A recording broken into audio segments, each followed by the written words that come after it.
Part 1.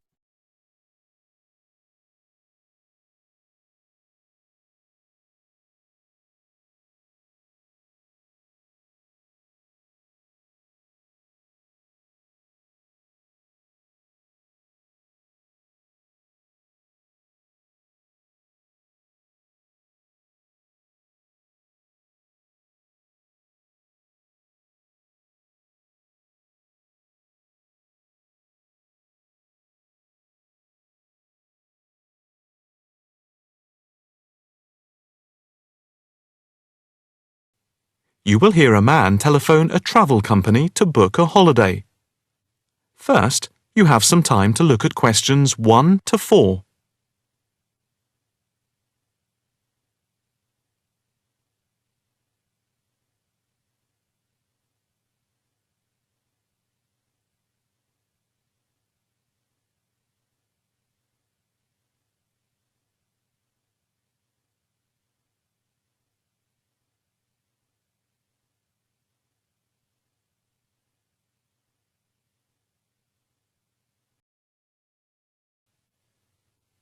Now the test will begin.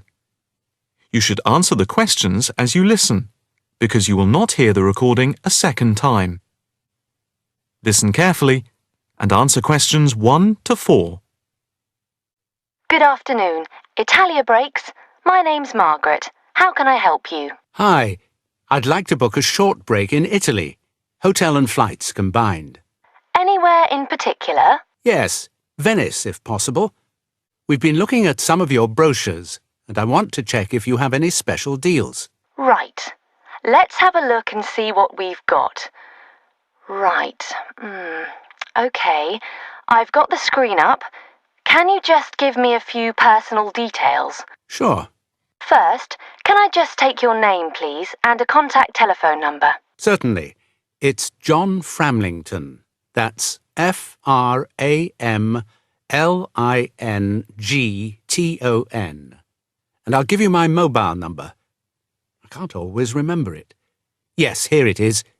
It's 07987 441192. 441192. That's it. And how many people is it for? Just 2 adults. OK.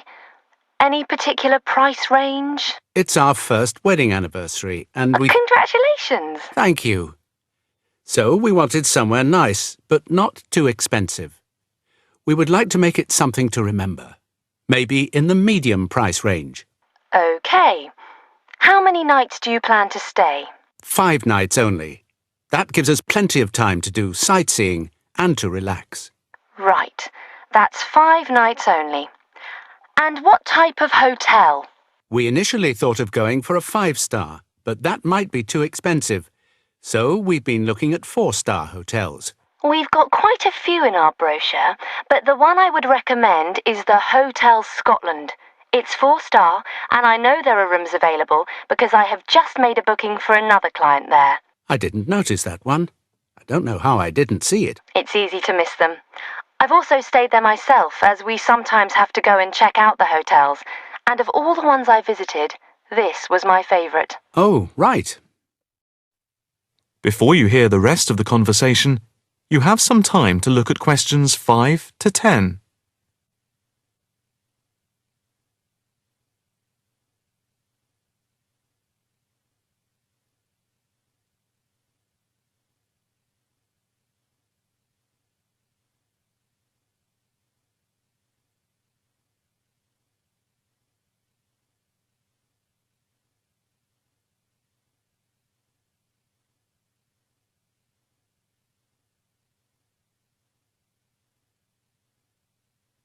Now listen and answer questions 5 to 10. What's the hotel like? It has a courtyard for breakfast. It's got 50 rooms. It's just been renovated, and so it's very stylish. Is it in the brochure? It's on page 63. Ah, yes. I can see it's right next to the railway station. But what appeals to me most of all is that the hotel's very convenient for all the water buses. And the idea of having a terrace with the room, I really find very appealing. These are big pluses. It's probably the most central hotel we have. You might think it would be a bit noisy as it's in the main commuter area and a place where tourists go. But from experience, I can assure you the hotel is very quiet. Most of the rooms are facing away from the main thoroughfare. Can you tell me when you'd like to leave? The 17th of March. Coming back on the 22nd. Okay. I'll just check again if there are places available. 2 adults sharing. Hotel Scotland. Yes, that's gone through. Okay. And how much is the break, including flights? There's a special rate at the moment because it's off-season. For 5 nights, let's see, it's £716 for a double room and flights. That includes airport taxes, but not insurance. Each? No, for 2 adults sharing. That doesn't sound too bad at all. What reductions do you have at the moment? Well, if you make the booking before the 17th of February, you get a further 15% reduction, subject to availability. That's a big saving. Yes, it makes the price very reasonable indeed. Do you need travel insurance? Yes, I suppose we better had. For 7-day cover for both of you, it's £17.88. Okay. Do you want to book today? I think we should, but can I just check with my wife? Can you hold the booking for me? I can hold it until 1 p.m. Okay, that's fine. I'll get back to you immediately. I'll just give you a reference for the reservation. Okay. It's FAPSJM15. Thanks. I'll get back to you as soon as I can, and definitely before 1 p.m. This is too good an offer to miss.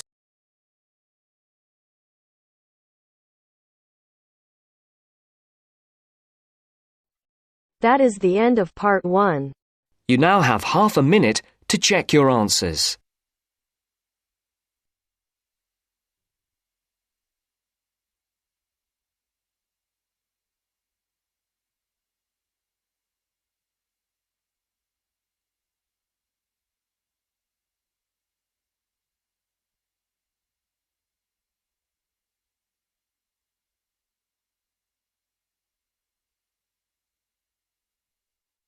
Now turns to part 2. Part 2.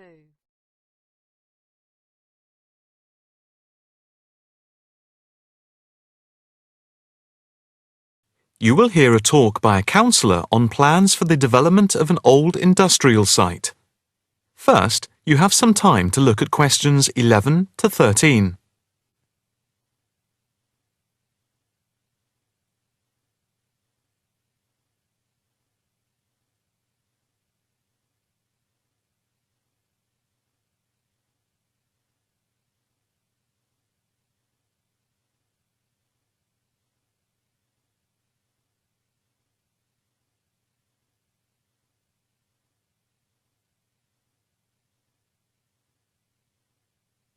Now listen carefully and answer questions 11 to 13. Good afternoon, ladies and gentlemen. My name is Councillor Norma Boyd, and welcome to this exhibition about the development of the old paper mill factory and gasworks site, which has been lying unused for more than a decade. There has been pressure on the council to use the land to build a training centre and a small business park. However, we have been encouraged by local people to create an open area for the benefit of the community, providing much-needed space for recreation. And I now have pleasure in announcing that the plans for the creation of a park, to be called Park Royal, and for flats, have now been approved. I'm also pleased to announce that we have secured sponsorship from local organisations. More detailed plans of the developments are available from the council website, details of which are in your pack. In the meantime, I'd just like to take you through the plan here on the screen. Before you hear the rest of the talk, you have some time to look at questions 14 to 20.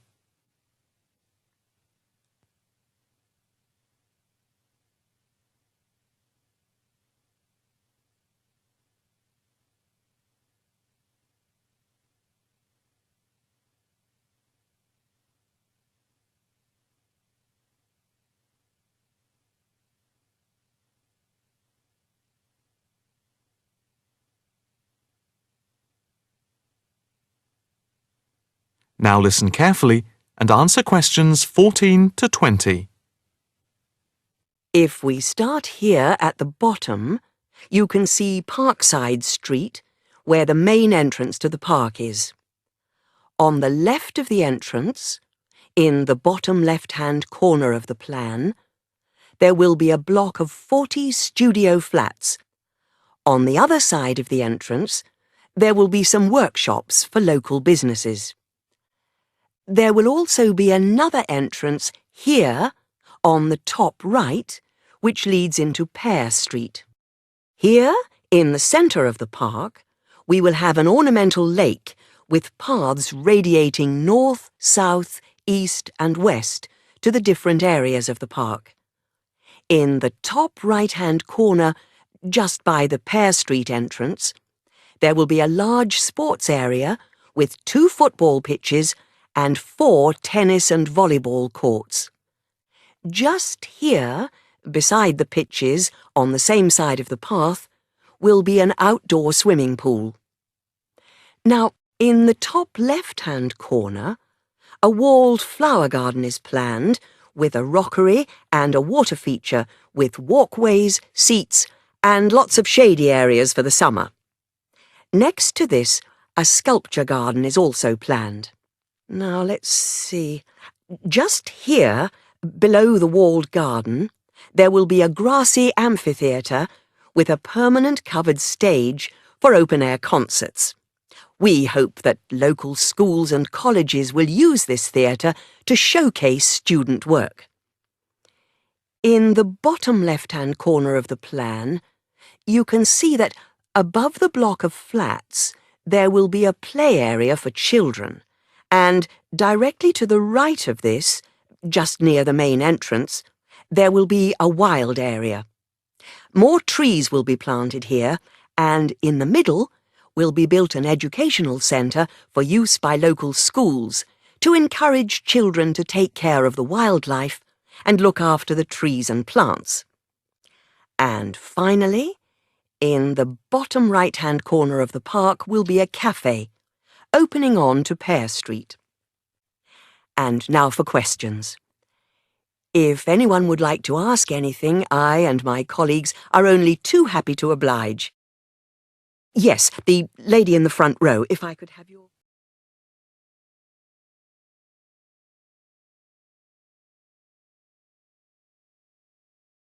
That is the end of part 2.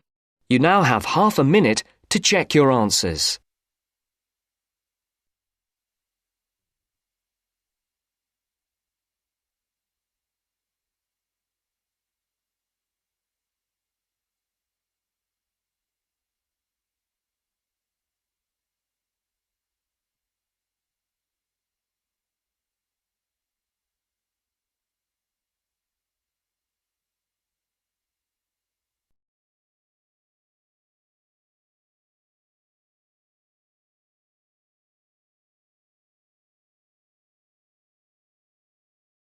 Now turns to part 3.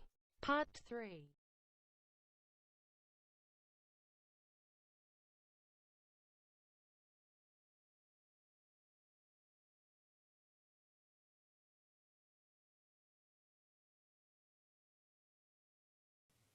You will hear a female student inquiring about changing her course. First, you have some time to look at questions 21 to 25.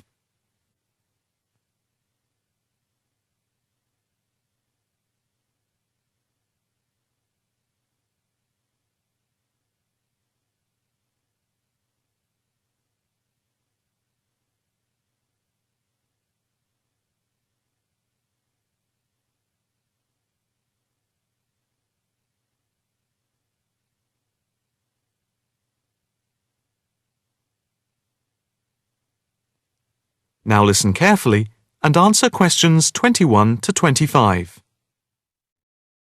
Hi, my name is Rosanna McLaren. I'm a bit early, but I have an appointment to see the assistant registrar, Andy Matthews, at 10 a.m. Hi, I'm Andy Matthews. Nice to meet you. Nice to meet you. My tutor advised me to come to see you about changing my course. Yes, I've had an email from your tutor, David Vine. Let me just call it up. Here we are. It says, Tutee Rosanna McLaren is on the Wednesday part-time course and wants to change to the distance learning program. Have you any problems with the course itself? Oh no, I love it. I think the course is really worthwhile. The theoretical sessions once a week on Wednesday from 10 a.m. to 3 p.m. are really good. You have 2 two-hour sessions then? Yes, that's it. And I have to say, I think the practical session from 4 through to 9 in the fashion workshops are also good fun. But I am finding it all very tiring, and it makes me too exhausted for my work on Thursdays and Fridays. You work the other 4 days of the week. Yes, and some Saturdays. I see. So, what do you want to do? I'd like to change to the program with the distance learning component instead of the Wednesday sessions. Yes, that is a possibility. I see from your tutor, Dr. Vine, that he has no problem with this, but you realize it's possible you'll have a different tutor. Yes, I'm aware of that. It's a shame because he's a very good tutor. What do I need to do now? First, we just need you to fill in this transfer form and the claim form for the reduction in fees. Oh, I didn't realize it was cheaper. Oh yes, it's £1,000 less a year. It gets even better. Can I start the distance learning program from now? I don't see why not. I just need to get a signature from your tutor, which should take only a short time. I'll email it to him now, and then he can sign it and put it in the internal mail. Okay. But I also need to go through with you what is involved in the distance learning program to make sure you are clear about everything. Well, I understand I attend the weekend course once a month, and that I can book a bench in the fashion workshop at any other time. You have a computer at home for the distance learning? Oh, yes. I have the necessary equipment for making video calls over the internet already. It's the flexibility of the distance learning over the internet that is very useful. And what makes it even more interesting is that I don't have to spend a lot of time traveling to and from the university on the Wednesday. I can adapt it to my own routine, as I will be able to do the theory over the internet from home when I want. The same is true of booking a tutorial online using Skype. Yes, it is amazing, isn't it? It's in its infancy, but it's been up and running for a year now, and it's going rather well. Can I just ask if it's possible to have a face-to-face tutorial at any time as well? There is no reason why you shouldn't be able to. Before you hear the rest of the conversation, you have some time to look at questions 26 to 30.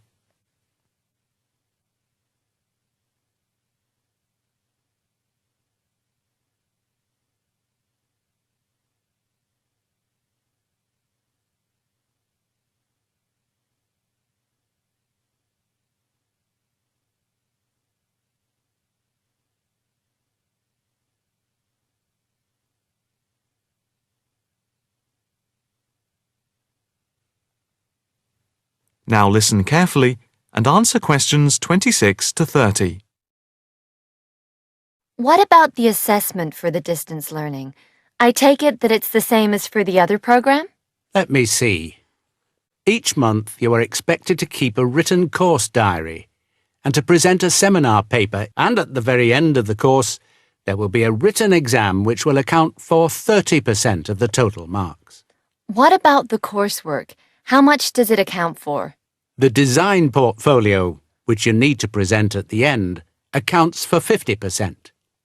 I would point out just one thing, and that is that on the distance learning program, some tutors like to see the design portfolio twice each term to make sure you're on the right track.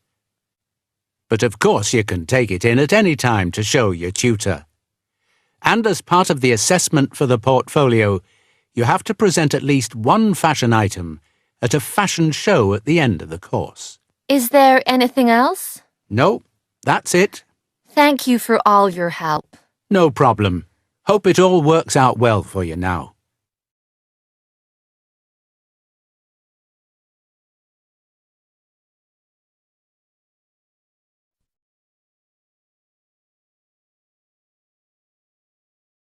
That is the end of part 3.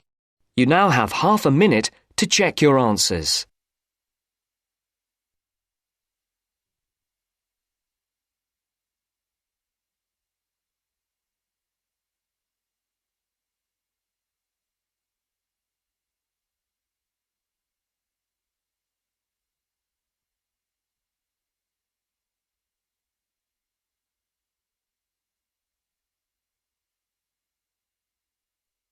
Now turns to part 4.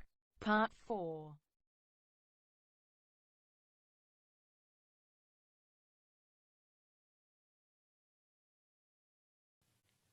You will hear a talk on the effect of architecture on people's mood. First, you have some time to look at questions 31 to 40.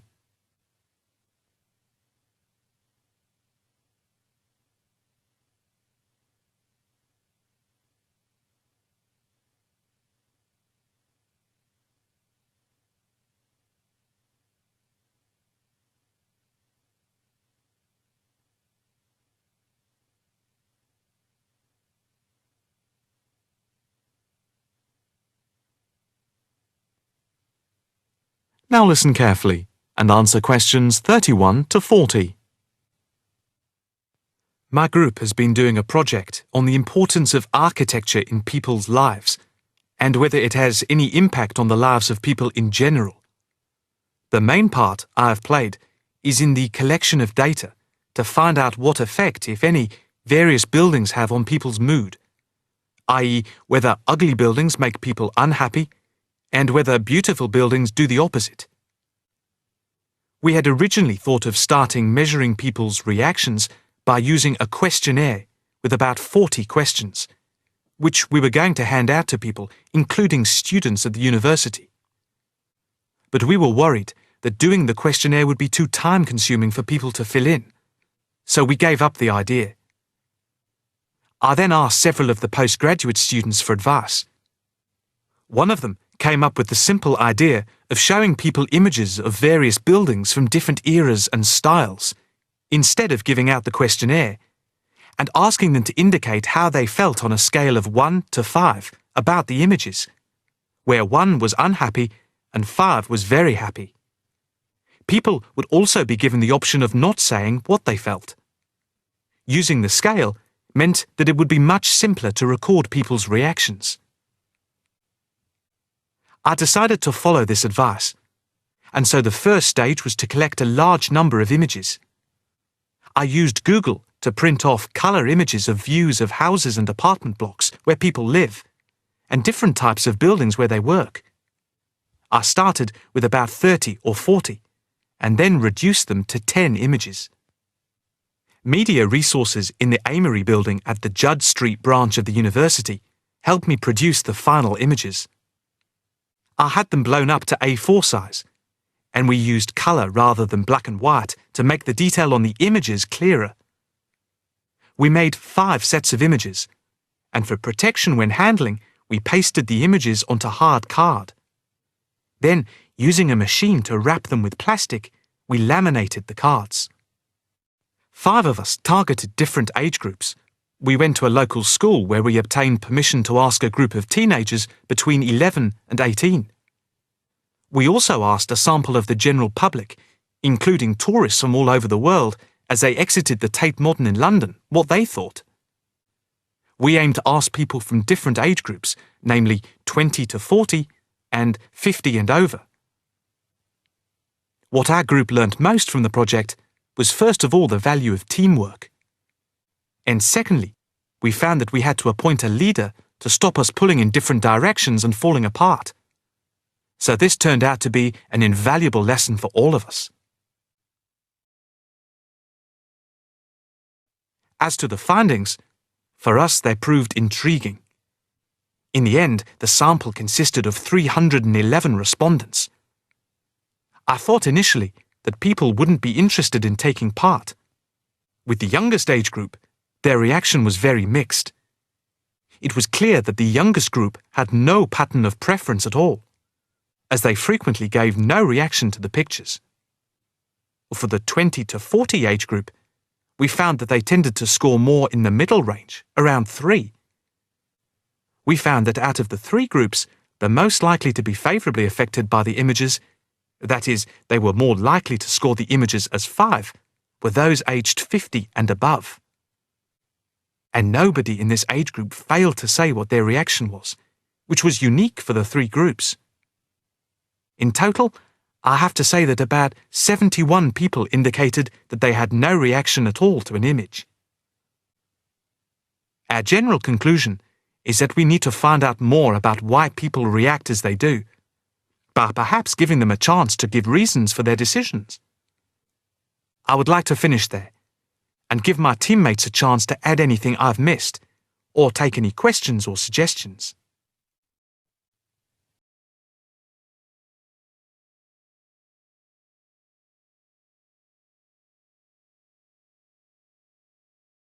That is the end of part 4.